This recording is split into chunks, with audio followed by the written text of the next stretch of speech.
तो मैं जब ट्रेनिंग पे था तो जो मेरे को जॉब मिल रही थी वो इतनी नहीं थी कि मैं कोई बिजनेस फैमिली का बंदा उसमें सर्वाइव कर पाए। कितने की जॉब मिल रही थी? वो शायद 14-15 हज़ार रुपए की जॉब थी और मैं जब ट्रेनिंग टाइम पे था तभी 17,000 रुपए खर्च कर रहा था।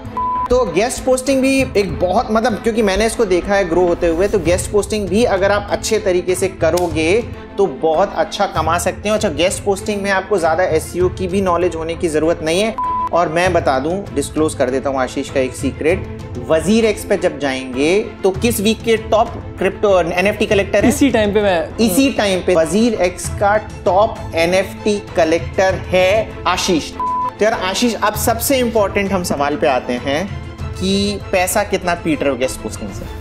नमस्कार दोस्तों, स्वागत है आपका एक और धमाकेदार वीडियो में। और आज का वीडियो बहुत ही स्पेशल होने वाला है क्योंकि हमारे साथ हैं आशीष। आशीष, बहुत बहुत स्वागत है आपका हमारे चैनल पे। तो आशीष का मैं छोटा सा बता दूं आपको इंट्रो कि हम आई थिंक 3 या 4 साल से बात कर रहे हैं एक दूसरे से, और इन्हें अपने चैनल पे लाने के लिए मुझे 3-4 साल लग गए। ठीक है, और आज इत्तेफाकन ये हमारे साथ गुड़गांव में हैं, तो मैंने कहा कि क्यों ना क्यों इनका एक्सपीरियंस भी आप लोगों के साथ शेयर करें। तो आशीष, वीडियो में आगे बढ़ने से पहले मैं चाहूंगा एक छोटा सा इंट्रो आप अपने बारे में दें। थैंक यू पवन भाई, मुझे अपने चैनल पे बुलाने के लिए। सच में हम लोग काफी टाइम से वीडियो प्लान करने के उसमें थे, लेकिन वीडियो टले जा रहा था। बाकी मैं ब्लॉगिंग कर रहा हूँ 2016 से, लेकिन मैं एक ऐसा ब्लॉगर हूँ जिसने कभी भी एडसेंस से अर्न नहीं किया और कभी भी जो बाकी के एफिलिएट मार्केटिंग वगैरह के वेज होते हैं उसको नहीं यूज किया। मैंने हमेशा अपने स्पॉन्सर्स पे वर्क किया है, क्लाइंट्स जो स्पॉन्सर क्लाइंट्स होते हैं, और गेस्ट पोस्टिंग के थ्रू ही अर्न किया है। ओके, तो अब हम गेस्ट पोस्ट पे भी आएंगे, पहले क्या चीज है, बट पहले ये मैं जानना चाहूंगा कि ब्लॉगिंग की शुरुआत क्यों की, कहां से की और कैसे की? मैं एक बिजनेस फैमिली से हूँ और ग्रेजुएशन तक तो मैं ये सोचता था कि मेरे पापा मेरे को कुछ ना कुछ बिजनेस सेटल करा ही देंगे। काफी अमीर बिजनेस फैमिली से, हाँ। तो मेरी मेंटेलिटी यही थी कि मैं बिजनेस ही करूंगा, लेकिन फिर कुछ पर्सनल रीजंस हुए ऐसे 2015 और 16 के आसपास कि मेरे को लगने लगा कि नहीं, ये सब तो पापा का है और मुझे खुद का भी कुछ करना है। तो वहां से मेरे को ये थॉट आ गया था मन में, लेकिन ये नहीं पता था कि क्या करना है। फिर मैं ट्रेनिंग पे आ गया। हमारा एमसीए के लास्ट सेमेस्टर ट्रेनिंग का होता है, तो मैं जब ट्रेनिंग पे था तो जो मेरे को जॉब मिल रही थी वो इतनी नहीं थी कि मैं कोई बिजनेस फैमिली का बंदा उसमें सर्वाइव कर पाए। कितने की जॉब मिल रही थी? वो शायद 14-15 हज़ार रुपए की जॉब थी और मैं जब ट्रेनिंग टाइम पे था तभी 17,000 रुपए खर्च कर रहा था। तो फिर मैं ट्रेनिंग कंप्लीट करने के बाद वापस चला गया था इंटर्नशिप के बाद। हाँ। और मैंने वो जॉब नहीं करी थी। फिर उस टाइम पे जियो नया आया था, तो बहुत सारे वेज हम लोगों को पता चल रहे थे कि लोग इस तरीके से अर्न करते हैं। तो ब्लॉगिंग मेरे को वहां पे पता चला था। तो फिर मैंने क्रिकेट नीश पे अपना ब्लॉग स्टार्ट किया, लगभग 1.5 साल उस पर काम किया। क्रिकेट पे ही क्यों स्टार्ट किया? क्रिकेट पे भैया इसलिए कि खुद को पसंद था। अच्छा, क्रिकेट में इंटरेस्ट था, तो क्रिकेट नीश इसलिए चूज कर लिया था। बट कीवर्ड रिसर्च वगैरह पता ही नहीं था, तो मैं वहां पे फेल हो गया। 1.5 ईयर्स लगभग मैंने उस पे क्रिकेट पे लगा रहा, लेकिन कुछ भी रिस्पांस नहीं था। 1.5 साल तक लग रहे हो, कोई रिस्पांस नहीं? हाँ। तो उस समय ऐसा नहीं लगा क्या कहाँ फालतू चीज में लगे हैं? मेरे को ये तो दिख रहा था कि लोग कर रहे हैं और मैं कहीं ना कहीं गलती कर रहा हूँ। बिलीफ था कि हाँ, मेरे को ब्लॉगिंग पे शक नहीं था कि ये सब बेकार की बातें या ऑनलाइन पैसा नहीं बनाया जा सकता, लेकिन मेरे को ये पता था कि कुछ गलती मेरे से ही हो रही है। तो यही रीजन था कि हिंदी पांडा को स्टार्ट किया मैंने, मतलब क्रिकट्यूब को रोक के हिंदी पांडा को स्टार्ट किया, जो मेरा मल्टी नीश ब्लॉग है। और लगभग 6 महीने उस पर काम करने के बाद मेरे को बहुत अच्छा ट्रैफिक आने लगा। कुछ कीवर्ड्स तो आपके साथ मेरे कंप्लीट कर रहे थे, ताजमहल और लाल किला शायद।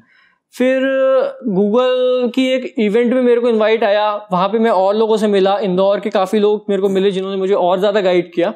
तो फिर हिंदी पांडा से फिर मेरे को चीजें बहुत अच्छी फ्लो में आ गई। एक दिन मेरे पास गेस्ट पोस्टिंग के लिए क्लाइंट का मेल आया हुआ था। खुद ही उन्होंने कॉल किया? हाँ, उस टाइम पे उन्होंने ही मेरे को मेल ड्रॉप किया। पहले एक बार बता दो, गेस्ट पोस्टिंग क्या चीज है? गेस्ट पोस्टिंग एक वे है लिंक बिल्डिंग का। जैसे कि हम मतलब पहले तो बड़ी साइट्स को अपने आप ही लिंक मिल जाते हैं, लेकिन जो छोटी साइट्स होती हैं या नई साइट्स होती हैं उनको लिंक खुद से नहीं मिलते, तो उनको लिंक बिल्ड करने पड़ते हैं। हाँ, ये बैकलिंक की बात कर रहे हैं कि बेसिकली बैकलिंक में क्या होता है, एक गेस्ट पोस्ट एक वे होता है तो फॉर एग्जाम्पल मैं अपने ब्लॉग में खुद अगर चीजें लिख रहा हूं तो मेरा है, फॉर एग्जाम्पल क्रिप्टो करेंसी से रिलेटेड एक्सपर्ट हैं, तो मैं इनसे बोलूं कि आप आइए मेरे तरफ से अपना आर्टिकल मेरे ब्लॉग पे करिए, तो ये गेस्ट हैं, तो ये गेस्ट पोस्टिंग हो गई। तो ये यूजुअली न्यूज़पेपर वगैरह में बहुत चलता है कि गेस्ट कॉलम्स वगैरह आते हैं। हमारे यहाँ ब्लॉगिंग इंडस्ट्री में बेसिक पर्पस गेस्ट पोस्टिंग का बैकलिंक है कि एक बैकलिंक मिल जाए। हाँ, तो उस बैकलिंक के लिए मेरे पास क्लाइंट का मेल आया हुआ था और उसने मेरे को 500 रुपए ऑफर किए थे एक बैकलिंक के। खुद ही आया? और वो हाँ, उनका खुद ही आया था मेल। तो मेरे को पता चला कि गेस्ट पोस्टिंग से भी अर्न किया जा सकता है। तो फिर हमने वो उनका पोस्ट किया और पैसे मिले, तो फिर मेरे को एक वे मिल गया, चीजें, हाँ, मजा आ गया। तो फिर मैंने और चीजें सर्च करी। हुआ क्या, मैंने गेस्ट पोस्टिंग के ग्रुप सर्च कर लिए फेसबुक पे। अच्छा। और मैंने वो पोस्ट करना चालू कर दिया उन ग्रुप्स में। ये पता कैसे चला कि ग्रुप्स वगैरह होते हैं? ये मेरे को शायद अपने आप ही फेसबुक पे एसईओ वगैरह के ग्रुप्स में ये दिखने लग गए थे पोस्ट। अच्छा। तो फिर मैंने वहां पे पोस्ट कर दिया। उस टाइम पे मेरे को बिल्कुल भी नॉलेज नहीं थी कि क्या इसके ड्रॉबैक्स हैं या क्या मेरे को इससे आगे फायदा होगा। मैं कर रहा था, पैसा आ रहा था इसलिए मैं कर रहा था। इस तरीके से मैंने पोस्ट किए, बहुत सारे पोस्ट मिलने, क्लाइंट्स बनने लग गए मेरे। लेकिन एक दिन मेरे पास वेबमास्टर की वार्निंग आ गई कि अननेचुरल लिंक्स जा रहे हैं मेरी वेबसाइट से। ओके। और फिर उसके बाद से मेरी वेबसाइट, फेसबुक ग्रुप्स वगैरह जब ज्वाइन की तो बहुत सारे क्लाइंट्स आ गए। तो इसी वजह से क्या हुआ कि बहुत सारे बैकलिंक्स देने लग गए गेस्ट पोस्टिंग में, तो तब ये आया मैसेज। हाँ जी। ओके। तो हुआ क्या कि मेरी रैंकिंग डाउन होना चालू हो गई और मेरे साइट से अननेचुरल लिंक्स जो जा रहे थे उसकी वजह से मैं कोई नया कंटेंट अपना डाल रहा था तो वो भी रैंक नहीं हो रहा था। ओके। तो फिर मुझे समझ में आया कि भाई बेहिसाब ये भी नहीं कर सकते कि हम कुछ भी पोस्ट कर दें और दूसरे क्लाइंट का लेते ही रहें। ओके। तो हमें यहाँ पे चीजें काफी सारी ध्यान में रखनी थी। गूगल ये कहता है कि अगर आप किसी को लिंक दे रहे हो तो वहां पे स्पॉन्सर टैग मेंशन करो। वो मैं करता नहीं था और क्लाइंट करने भी नहीं देते कि अगर वो पे कर रहे हैं तो वो नहीं चाहते कि वहां पे टैग मेंशन किया जाए। तो ये रिस्क गेस्ट पोस्टिंग में हमेशा रहता है। और अगर आप इस तरीके से अर्न करना चाहते हो तो मान के चलो कि आपके ब्लॉग पे रिस्क है। और अगर आप अपने ब्लॉग को लॉन्ग टर्म देखते हो तो फिर इस तरीके से गेस्ट पोस्टिंग प्रोवाइड नहीं करनी है कि अंधाधुन गेस्ट पोस्टिंग प्रोवाइड कर ही जा रहे हैं अपने ब्लॉग। अति किसी भी चीज की खराब है तो जैसे बताया। और अच्छा, मैं बताऊं कि हमारी मुलाकात भी कैसे हुई। कि जैसे कि बाकी लोगों को पता होगा कि मैं बोलता हूं कि बैकलिंक सोच समझ के बनाने चाहिए। इनफैक्ट मैंने बैकलिंक नहीं बनाए कभी। एक बार मुझे ऐसा लगा, मैंने टाइप किया गूगल पे पवन अग्रवाल, तो मैंने देखा यार मेरी एक भी फोटो नहीं आ रही। और पवन अग्रवाल इतना कॉमन नाम है कि वो जो पवन अग्रवाल डिब्बे वाले हैं, ठीक है, तो उन्हीं की फोटो आई। तो इस वजह से फेसबुक पे मैंने अपना नाम चेंज कर दिया पवन आजाद अग्रवाल की। कुछ यूनिक क्वेरी तो बने, पवन आजाद अग्रवाल पे तो मेरा नाम आए, आजाद मेरे फादर का नाम है। तो मैंने अपना नाम चेंज कर दिया और फिर मैंने कहा मैं एक काम करते हैं कि पवन अग्रवाल अगर कोई टाइप करे तो सिर्फ मेरी फोटो इंटरनेट पे दिखनी चाहिए। उस पर्पज से मैंने कहा क्या करें, pavanagarwal.com शायद मैंने डोमेन ले लिया और मैंने कहा कि इस पे बैकलिंक बनाते। मेरा बिलीफ सिस्टम ही नहीं था, तो मेरे लगा कि चलो बिना बिलीफ सिस्टम के हम पेड बैकलिंक बनाते हैं और काम करते हैं। तो तब मैं एक फेसबुक ग्रुप पे गया। मुझे नहीं पता कि मैं फेसबुक ग्रुप पे क्यों गया, बट मैंने रिक्वायरमेंट डाली कि मुझे एक बैकलिंक चाहिए है। तो आशीष का मेरे पास आया कि हम लोग वहीं से बायलक आपका मैसेज मेरे पास आया था। और लेकिन मैं deepavali.co.in को पहले से जानता था, लेकिन पवन भैया को नहीं जानता था। हाँ, क्योंकि उस समय तक मैं रिवील नहीं करना चाहता था कि मैं पवन अग्रवाल हूं। तो अबाउट अस में भी कभी मेरा नाम नहीं था। तो फिर इन्होंने बताया कि मेरे इतना डीए है, इतना पीए है, ये वो, और मुझे कुछ भी समझ में नहीं आ रहा। ठीक है, बट समहाउ मैंने इन्हें जॉब दे दी कि भाई ये मेरा आप गेस्ट पोस्ट एक्सेप्ट करें। तो इन्होंने हिंदी पांडा में गेस्ट पोस्ट डाल दिया और आई थिंक अगर पवन अग्रवाल डालते हैं तो अभी भी वो रैंक करता है। हाँ, है बिल्कुल, ना? बिल्कुल। हाँ। और वहां पे आपका deepavali.co.in उस आर्टिकल में था, तब मेरे को पहचान में आया कि आप उसके ऑनर हैं। मैं deepavali.co.in को बहुत अच्छे से जानता था क्योंकि मेरे कीवर्ड्स कंप्लीट कर रहे थे उस वेबसाइट से, इस वजह से मेरे को पता था। लेकिन फिर मैंने इनको मैसेज किया कि मैं आपकी वेबसाइट को फॉलो करता हूँ। हाँ। तो लेकिन मैंने पैसे नहीं छोड़े थे। मैंने पैसे लिए थे भैया से। तो हाँ, हम लोग मिले उसी तरीके से थे। उसी तरीके से फिर हमारी बातचीत चालू हो गई। फिर वो फर्स्ट एंड लास्ट चीज है जब मैंने पैसे दिए हैं बैकलिंक बनाने के लिए, और वो भी pavaнаgrwal.com के लिए दिए थे, दीपावली के लिए नहीं दिए थे। और इस तरीके से फिर हमारी पहचान हुई। अब सिंस क्या ये ब्लॉगिंग कर रहे थे तो मैंने इनसे पूछा कि भाई ये क्या कर रहे हो गेस्ट वेस्ट पोस्ट, तो मुझे पता चला कि यार ये तो एक अच्छा खासा अमीर फैमिली से है और अगर कुछ गेस्ट पोस्टिंग वगैरह से काम कर रहा है तो कुछ डिसेंट ही कमा रहा होगा। तो फिर जब बातचीत होने लगी तो सारी अर्निंग वगैरह शेयर हुई, तब मुझे पता चला कि अच्छा ये भी एक तरीका है जिससे पैसे कमाए जा सकते हैं। और क्योंकि मेरा काम करने का तरीका अलग था और आशीष का काम करने का तरीका अलग था, तो हम लोग एक दूसरे से डिस्कस भी करते रहते थे कि यार तुम्हारा काम कैसा चल रहा है, मेरा हम लोग डिस्कस कम करते थे और एक दूसरे को क्या नाम एक दूसरे की बातों से सेटिस्फाई नहीं होते थे। हम लोगों की काफी लंबी आर्ग्यू हो जाती थी कई चीजों पे। यस, क्योंकि ये कहता था कि बैकलिंक बनाना चाहिए और मैं कहता था बैकलिंक नहीं बनाना। मैंने कई बार पवन भैया को ये भी बोला है कि मैं ये वाला कीवर्ड एक हफ्ते में ऊपर लाके दिखा दूंगा। हाँ, जैसे कोई कीवर्ड मुझे याद है, लाल किला एक कीवर्ड था, तो दीपावली ऊपर आ रहा था और हिंदी पांडा जस्ट उसके नीचे आ रहा था। तो कहता भैया मैं इसमें देखना 20-25 बैकलिंक बनाऊंगा और आपकी कीवर्ड को पीछे करूंगा। मैंने करो करो करो। तो इस हुआ था वो कुछ टाइम के लिए हुआ था, कुछ टाइम के लिए हुआ था, लेकिन मैं अपनी हिंदी पांडा को इसीलिए ही लेके पीछे चला गया कि जो मैं गेस्ट पोस्टिंग प्रोवाइड करा रहा था उसमें फिर मेरे को वहां पे वो जो नुकसान हुआ उसकी वजह से फिर मेरी वेबसाइट डी रैंक होती चली गई। यस, तो अभी मैं आपको बता दूं कि जो फ्री ब्लॉगिंग कोर्स का हमारा सीरीज भी चल रही है, जिसमें मैं बोलता हूं कि बैकलिंक से रिलेटेड जो हमारा वीडियो आने वाला है वो बहुत ही धमाकेदार वीडियो है, क्योंकि बैकलिंक के एक्सपर्ट हमारे पास बैठे हैं जिनका काम ही है, मतलब गेस्ट पोस्ट अगर ये एक्सेप्ट कर रहे हैं तो इनका काम ही है कि लोगों की बैकलिंक बनाना। इन्हें पूरा नॉलेज है बैकलिंक का और हम काफी 3-4 साल से ये सारी चीजें बैकलिंक के बारे में डिस्कस कर रहे हैं। तो हमने खाया पिया सोया सब कुछ बैकलिंक के बारे में, तो वो वीडियो जब आएगा तो उसको ध्यान से देखना। अब आशीष भाई एक चीज बताओ कि कोई एक नया बंदा है, ठीक है, और क्योंकि मैं भी कहता हूं कि ऐसा नहीं है कि मेरे तरीके से आप काम करो, जिस तरीके से यार पैसे कमाने मिल रहे करो, क्योंकि मेरा काम करने का तरीका क्या, ऑर्गेनिक ट्रैफिक लेके और आप एडसेंस से पैसे कमाओ। आशीष का काम करने का तरीका क्या, गेस्ट पोस्टिंग से पैसे कमाओ। तो कोई अगर बंदा है वो गेस्ट पोस्टिंग से पैसे कमाना चाहता है तो वो क्या करे? भैया एक चीज हमें ध्यान रखनी है, अगर आप गेस्ट पोस्टिंग एक्सेप्ट कर रहे हो तो कहीं ना कहीं आप अपनी साइट की क्वालिटी से कंप्रोमाइज कर रहे हो।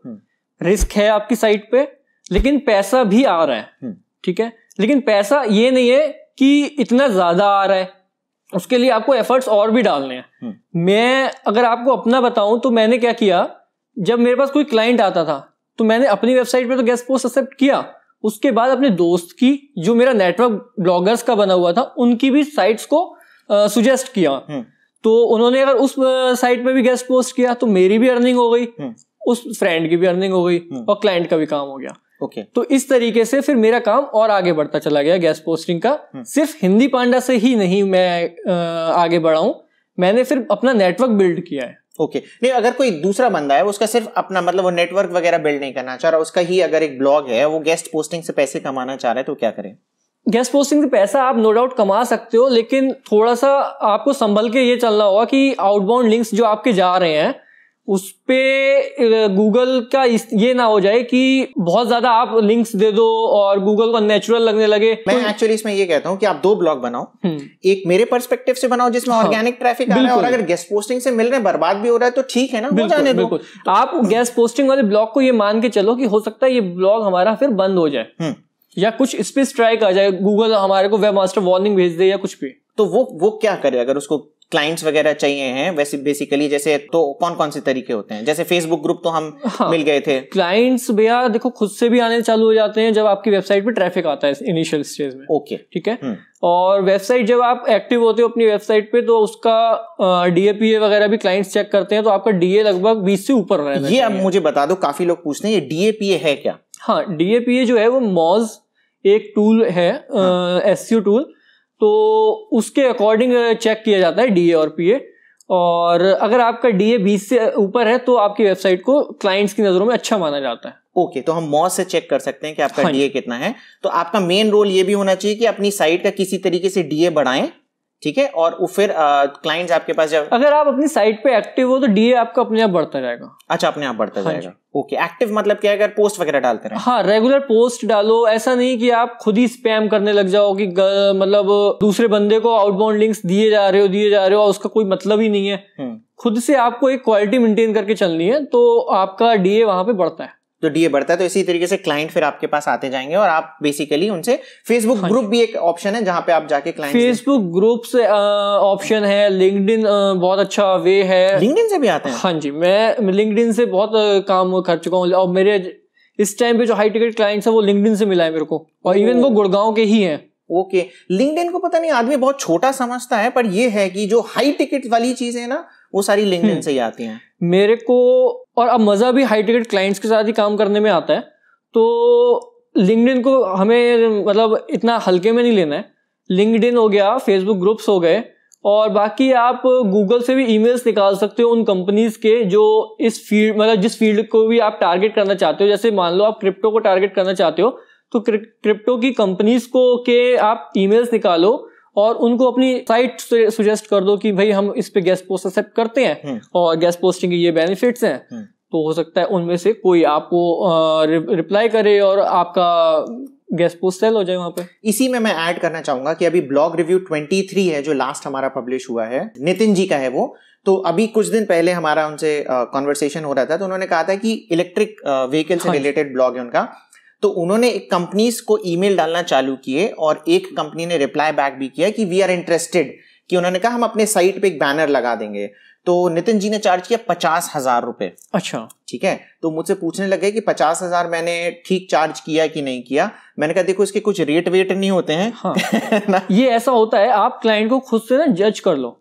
मतलब जज का मतलब आपको खुद से चीजें चेक करनी है कि भाई मेरा क्लाइंट कितना पानी में है और कितना पानी से ऊपर है। यस।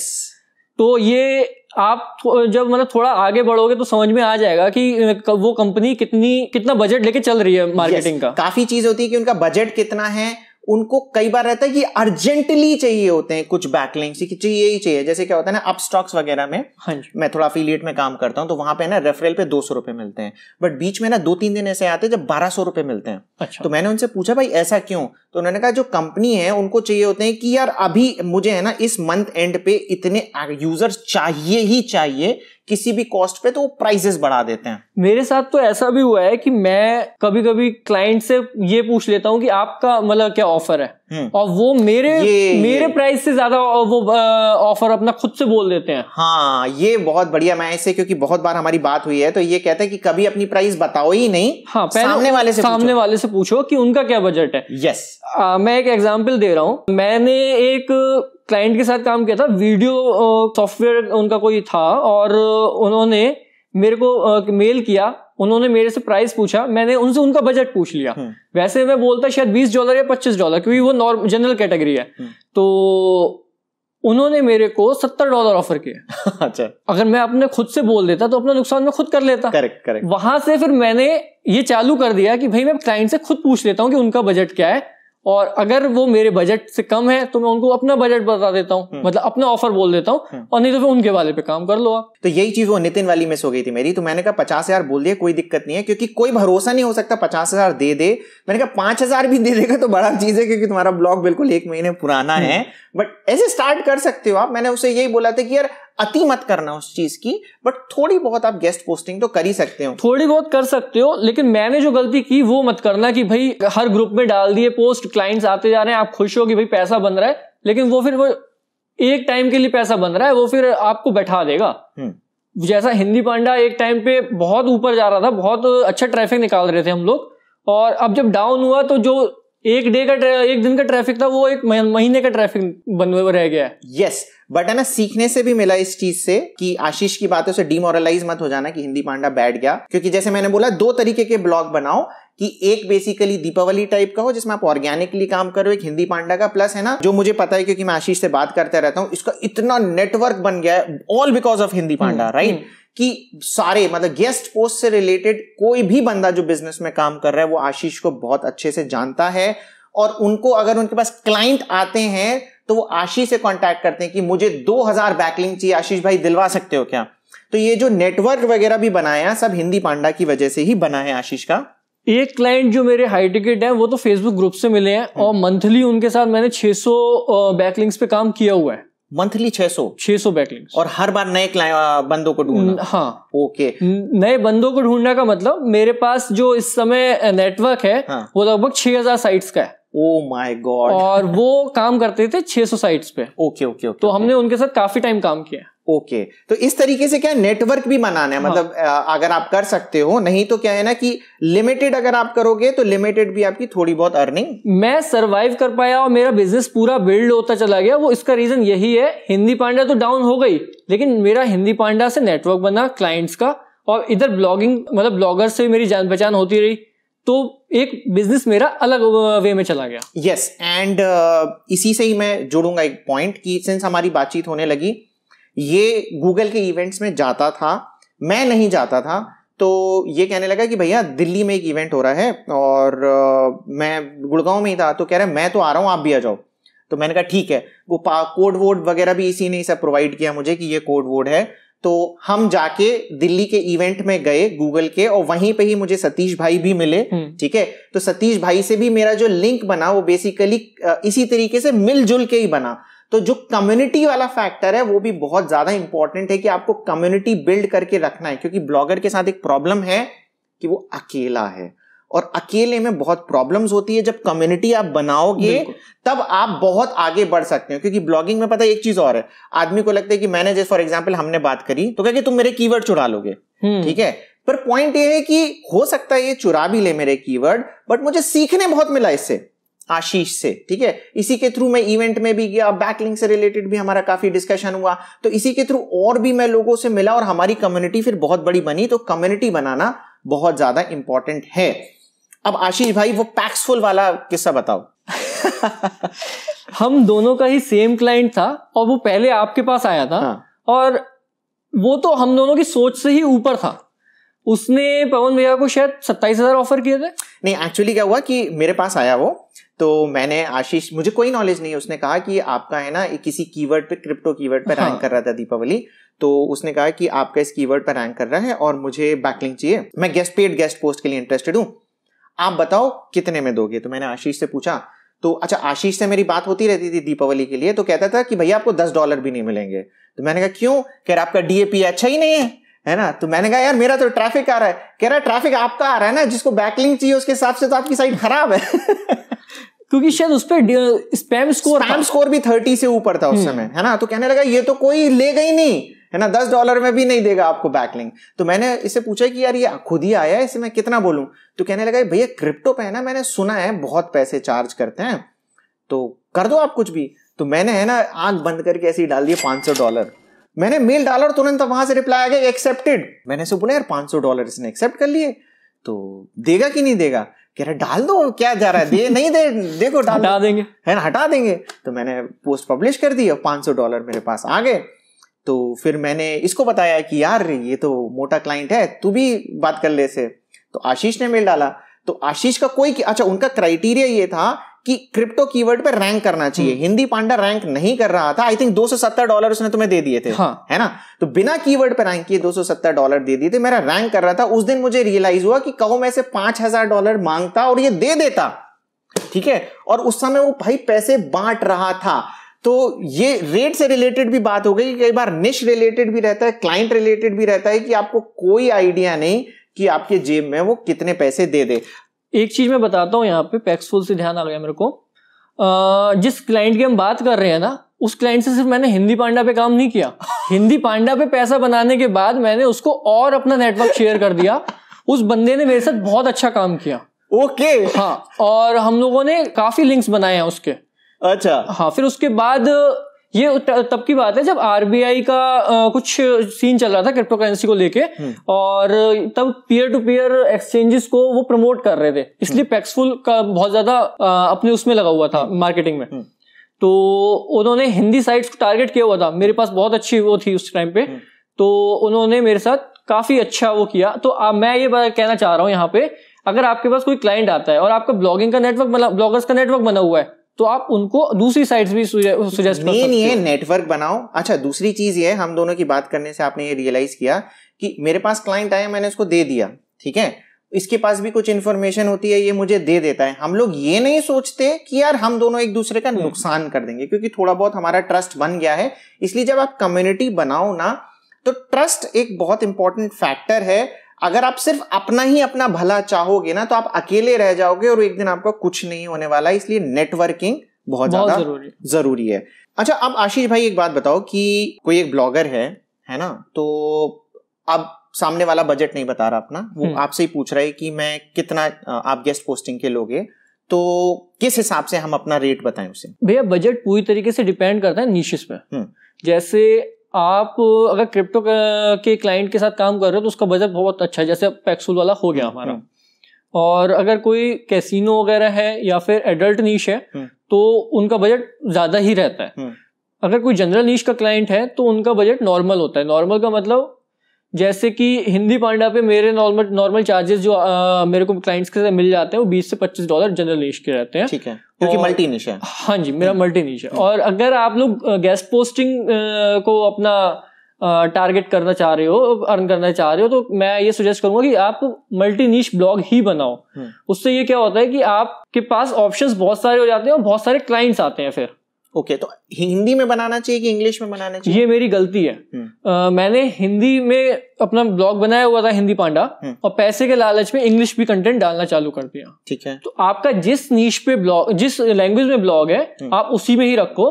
अगर आप इंग्लिश में बना रहे हो तो इंग्लिश में, हिंदी में बना रहे हो तो हिंदी में, इंग्लिश में है तो इंग्लिश में। ओके, आपके पास क्लाइंट सभी में आएंगे, लेकिन ऐसा नहीं करना है कि खिचड़ी पका दी हमने, हिंदी में ही इंग्लिश एक्सेप्ट कर लिया। ओके, तो अभी भी रेट्स हम कितने बोले? मतलब एक जनरल मल्टी निश साइट है हमारी और एक क्लाइंट हमारे पास में आए, क्योंकि मुझसे भी बहुत सारे लोग पूछते हैं कि हम कितना चार्ज करें, तो मैं क्या बोलूं, मैं कुछ बोल नहीं पाता उनको। ठीक है, ये सारी चीजें ना डीए पे डिपेंड है और एचएफ ट्रैफिक पे भी डिपेंड है। अच्छा, कि डीए कितना और एएचएफ ट्रैफिक भी कितना है? हाँ जी, अगर आपका ट्रैफिक वहां पे 1000 से ऊपर है एएचएफ में, हाँ जी, तो आप इजीली $20 वहां पे कोट कर सकते हो। कुछ ट्रैफिक नहीं है आपका और डीएपी नए ब्लॉगर हैं आप, तो अगर नए ब्लॉगर है तो थोड़ा सा मुश्किल होता है क्लाइंट को कन्विंस करना। और बाकी ये है कि अगर वो क्लाइंट ये देख रहा होगा कि आप एक्टिव हो आप अपनी साइट पे, तो शायद वो आपसे थोड़े कम चार्जेस में ले ले, जैसे कि $10 या $15 में। तो $10 तो मैं बोलूंगा कि मिनिमम आप चार्ज करो। हाँ। और फिर है ना थोड़ी बहुत मांडवाली भी होती रहेगी। और मेन बात जो आशीष ने कही,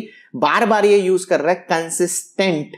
ठीक है, तो कंसिस्टेंसी बहुत ज्यादा जरूरी है। आर्टिकल डालते रहें। हो सकता है ऑर्गेनिकली आपका चल जाए और आपको कभी फिर गेस्ट पोस्टिंग की तरफ देखना ही ना पड़े। और गेस्ट पोस्टिंग भी आ रही है, तो मेरा सजेशन यही है कि अगर आप थोड़े बहुत गेस्ट पोस्ट लेंगे तो आपको साइट में कभी कोई प्रॉब्लम होने वाली नहीं है। चीजें मेंटेन करके चलो आप, और अपने साथ में दूसरे ब्लॉग्स भी तैयार रखो। मतलब आशीष ने इतने सारे गेस्ट पोस्ट एक्सेप्ट कर लिए थे कि वेबमास्टर ने वार्निंग दे दी थी। पता आज तक मुझे दूसरा बंदा तेरे अलावा नहीं मिला जिसको वार्निंग मिली है। मेरी वो वार्निंग मैंने शायद आपको 2019 में या 20 में डिस्कस की होगी, और वो अब खत्म हुई है दिसंबर में। Oh my God. मेरी वेबसाइट से वो हट तो चुकी है, लेकिन मेरा वो जो टाइम था वो तो चला गया ना। यस, पर है ना पॉइंट ये है कि इसने इतने ज्यादा एक्सेप्ट कर लिए ना, इसके पास क्लाइंट्स भी इतने ज्यादा थे। मेरे वहां से क्लाइंट्स बन गए। मेरे लिए प्लस पॉइंट वो रहा, वही क्लाइंट्स मेरे काम आए। मेरा जो ब्लॉगिंग का नेटवर्क था वो शेयर करने को इनको। ओके, और वही मेरा बिजनेस मॉडल बन गया। फिर आशीष एक चीज बस मैं पूछूंगा यार तेरे से कि इतने नखरे क्यों किए यार, इतना टाइम क्यों लगा दिया चैनल पे आने के लिए? नहीं पवन भैया, नखरे नहीं है। मैं एक्चुअली कैमरा फेस करने में कंफर्टेबल ही नहीं था। हाँ। और बस यही रीजन था कि मैं आपको ये भी नहीं कहता था कि मैं नहीं दूंगा इंटरव्यू या आपके चैनल पे नहीं आऊंगा, और मैं आ भी नहीं पा रहा था। बस यही रीजन है, और कोई रीजन नहीं। यही तो मैं इसको सजेस्ट भी करता हूँ। एक्चुअली बहुत ही अच्छा काम कर रहा है ये लड़का, मैं आपको विश्वास नहीं दिला सकता, क्योंकि मैंने इसको अपनी आंखों के सामने ग्रो होते हुए देखा है। जब हमारी बात हुई थी तो ये बहुत ही लिमिटेड पैसे कमा रहा था, और मैंने अपनी आंखों के सामने इसको ग्रो होते हुए देखा है। और मैंने कहा था भाई YouTube पे आओ, और भाई अब YouTube पे चैनल अपना बनाना है। बिल्कुल, ठीक है ना, बनाओगे कि नहीं बनाओगे? हाँ, बनाता हूँ, है ना, ये बनाएगा और मैं इसका लिंक डिस्क्रिप्शन में डाल दूंगा, तो इसका चैनल भी चेकआउट करना।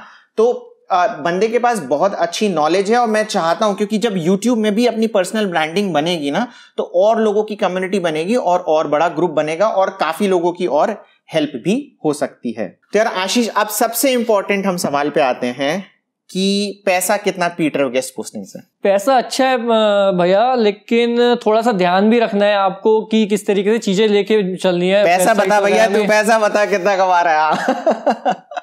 पैसा आप 6 डिजिट्स को कह सकते हो। इसका थोड़ा सा अनकंफर्टेबल है ये पैसा बताने में, 6 डिजिट ये बता रहा है, पर एक्चुअल फिगर मुझे पता है काफी ज्यादा है इसका, ठीक है। तो गेस्ट पोस्टिंग भी एक बहुत, मतलब क्योंकि मैंने इसको देखा है ग्रो होते हुए, तो गेस्ट पोस्टिंग भी अगर आप अच्छे तरीके से करोगे तो बहुत अच्छा कमा सकते हो। अच्छा, गेस्ट पोस्टिंग में आपको ज्यादा एसईओ की भी नॉलेज होने की जरूरत नहीं है। एक चीज मैं इसको बताऊं, आप लोगों को बता रहा हूं, ये हमारे एसईओ रिलेटेड वीडियो देखता ही नहीं है। हाँ, मैं नहीं देख, क्योंकि एसईओ से रिलेटेड इसका काम ही नहीं है। इसका काम ये अंजनी स्टॉक वाले सारे वीडियो देखता है। मैंने अवनी और अंजनी के सारे वीडियोस देखे हुए हैं। मैं जब भी खाना खाने बैठता था, लोग तारक मेहता का उल्टा चश्मा लगा के बैठते हैं, मैं आप लोगों का चैनल, बच्चों वाला चैनल लगा के बैठता था, और हमेशा मैंने लंच या डिनर उन्हीं को देखते हुए किया। हाँ, तो ये मुझे स्नैपशॉट भी भेजता था कि भैया आपने वीडियो डाला है, देखो मैं देख रहा हूँ। और अब मैं से पूछता हूँ ना कि ये एसईओ रिलेटेड वीडियो देख रहा है, नहीं नहीं, मैं सच्ची में नहीं देखता। तो ये मेन बात है कि इसका और हम दोनों का आप समझ गए होंगे, काम करने का तरीका बिल्कुल ही अलग है, इसलिए हम एक दूसरे से सीखते भी बहुत ज्यादा हैं। अब मुझे बता भाई कि फ्यूचर प्लान्स क्या हैं? फ्यूचर भैया, अच्छा ये पहले बताओ कि ब्लॉगिंग किस किस निश में, हिंदी पांडा तो हमें समझ में आ गया, और किस किस निश में ब्लॉगिंग कर रहे हो? भैया मेरे मल्टी निश ब्लॉग्स भी हैं, और बाकी एक क्रिप्टो करेंसी पे भी ब्लॉग है, क्योंकि मैं मान के चल रहा हूँ कि क्रिप्टो करेंसी फ्यूचर है, और इसमें बहुत सारी चीजें हैं, जैसे एनएफटीज हो गया, मेटावर्स हो गया, और ब्लॉकचेन हो गया। बहुत सारी चीजें हैं जो कि लोगों के सामने अब नई आ रही हैं। ओके, तो क्रिप्टो करेंसी से रिलेटेड ब्लॉग है भाई का, मुझे पता है। ये वीडियो क्योंकि बहुत लंबा हो गया है, हम यहाँ पे इस पे बात नहीं करना चाहेंगे। अगर आपको चाहिए कि क्रिप्टो करेंसी से, क्योंकि भाई का पूरा एक ब्लॉग है जिसमें अच्छा खासा पैसा कमा रहा है भाई, अभी हमने जो पैसे बताए थे वो गेस्ट पोस्टिंग वाले पैसे थे। तो अगर आप चाहते हैं कि हम क्रिप्टो करेंसी से रिलेटेड पूरा ब्लॉग कैसे बनाएं, आशीष की क्या स्ट्रैटेजी है, तो प्लीज कॉमेंट करें। और अब बता भाई, फ्यूचर में क्या क्या प्लान्स हैं? मैं 2022 जो देख रहा हूँ वो एनएफटीज का देख रहा हूँ। पहले तो मैं बता दूं, यूट्यूब चैनल बनाना। हाँ, मैं बनाऊंगा, मैं आपको लिंक भी शेयर कर दूंगा। बाकी मैं 2022 तो एनएफटीज का देख रहा हूँ, क्योंकि एनएफटीज की हाइप बहुत बन रही है, और एक बंदर बिक गया तो लोग सब बंदर बेचते जा रहे हैं, लेकिन वो ऐसा है नहीं। तो ये बहुत ज्यादा डिटेल में बात करने वाला है, जिसको हम करेंगे कवर। लेकिन मैं 2022 में अपना एनएफटीज को पे ध्यान देने वाला हूँ। और मैं बता दूं, डिस्क्लोज कर देता हूँ आशीष का एक सीक्रेट, वजीर एक्स पे जब जाएंगे तो किस वीक के टॉप क्रिप्टो एनएफटी कलेक्टर है? इसी टाइम पे वजीर एक्स का टॉप एनएफटी कलेक्टर है आशीष, ठीक है। तो अब ये कह रहा है कि अभी इसने ध्यान नहीं दिया है, अभी 2020 में टॉप कलेक्टर के बाद भी बहुत ध्यान देने वाला है। और तगड़ी नॉलेज है आशीष को एनएफटी की, जो एनएफटी गेमिंग से रिलेटेड भी आप लोगों को चीजें बताया था वो आशीष करता है। तो उससे रिलेटेड भी अगर आपको ब्लॉग चाहिए कि आशीष पूरा बताए कि पूरा सेटअप की एनएफटी गेमिंग कैसे करता है, क्या करता है, और उससे पैसे कैसे कमा रहा है, तो प्लीज कमेंट करें। तो इसी के साथ हम वीडियो को आशीष यहीं एंड करते हैं। और मुझे पता है कि बहुत कमेंट आने वाले हैं, तो हम और भी वीडियो बनाएंगे साथ में, क्योंकि अब ये पकड़ाई में आ गया है मेरे, है ना। तो thank you very much. Thank you Pawan भैया। मेरे को नहीं पता ये वीडियो में मैं किस तरीके से कहाँ देख रहा हूँ, क्या कर रहा हूँ। मैं पवन भैया जब मेरे को वीडियो के लिए बोलते थे तो मैं उनको मना तो नहीं कर पाता था, लेकिन मेरे मन में बहुत सारी बातें रहती थी। तो अब पता नहीं मेरे को, लेकिन बस मेरी इंपॉर्टेंट ज्ञान की नॉलेज है दादा। हाँ, वैल्यू जानी चाहिए मेरे लिए, इंपॉर्टेंट है ना। कि एनएफटी टॉप कलेक्टर अगर आपको कोई चीज बताएगा, कैमरा अगर इधर उधर देख रहा है, उसका मतलब नहीं एनएफटी टॉप कलेक्टर है। आपको जो भी क्वेश्चंस है, जो भी क्वेरीज है, चाहे गेस्ट पोस्ट से रिलेटेड, एनएफटी वगैरह से रिलेटेड, आप क्वेश्चन कर सकते हो। मैं जैसे चैनल आप कह रहे हो, मेरे को सुजेस्ट कर रहे हो, तो मैं अपनी शॉर्ट वीडियोस, मतलब जो क्वेश्चंस हैं, क्योंकि मल्टीपल क्वेश्चंस आएंगे, तो मेरा वही है कि जो क्वेश्चंस आते हैं ना, तो शॉर्ट वीडियोस बना के डालो, तो काफी लोगों को हेल्प होगा। हाँ, जो भी क्वेश्चंस वगैरह होंगे, मैं उनकी शॉर्ट वीडियोस फिर अपने चैनल पे बना के डालना शुरू कर दूंगा। बाकी मेरे को भी पता नहीं कि कितना टाइम लगेगा कैमरा फेस करने में और कंफर्टेबल होने में। जल्दी करना है, बिल्कुल। तो चलिए इस वीडियो को हम यहीं पर एंड करते हैं। मुझे पूरी उम्मीद है कि इस धमाकेदार वीडियो में आपको बहुत मजा आने वाला है। और आशीष भाई आपको कैसे लगे प्लीज कमेंट करके बताइएगा। क्रिप्टो से रिलेटेड आपको ब्लॉग चाहिए है या नहीं चाहिए, वो भी बताइएगा। एनएफटी गेमिंग वाला वीडियो भी आपको चाहिए या नहीं चाहिए, कमेंट बॉक्स में हमें जरूर बताइएगा। और अगर आप इतना बड़ा वीडियो देखने के बाद मुझे नहीं पहचाने हैं, तो मैं हूं पवन अग्रवाल। मैं इस चैनल पे ब्लॉगिंग से रिलेटेड वीडियोस बनाता रहता हूं, ब्लॉग रिव्यू नए ब्लॉगर्स का करता रहता हूं। अगर आप भी एक नए ब्लॉगर हैं और आपको ब्लॉग रिव्यू करवाना है, आप टाइप कर सकते हैं Pawan Agarwal blog review, participate Google में। हमारा ब्लॉग दीपावली एसईओ टिप्स मिल जाएगा, जहां पर पूरा प्रोसेस है कि आप ब्लॉग रिव्यू में कैसे पार्टिसिपेट करेंगे। प्लस इस चैनल पे हमारा फ्री ब्लॉगिंग कोर्स भी चल रहा है, उसको चेकआउट जरूर करें। बहुत सारे लोगों को बहुत फायदा हो रहा है। वंस अगेन इतना लंबा वीडियो देखने के लिए थैंक यू वेरी मच। इस वीडियो को लाइक करें, शेयर करें और हमारे चैनल को सब्सक्राइब करना ना भूलें। Thank you.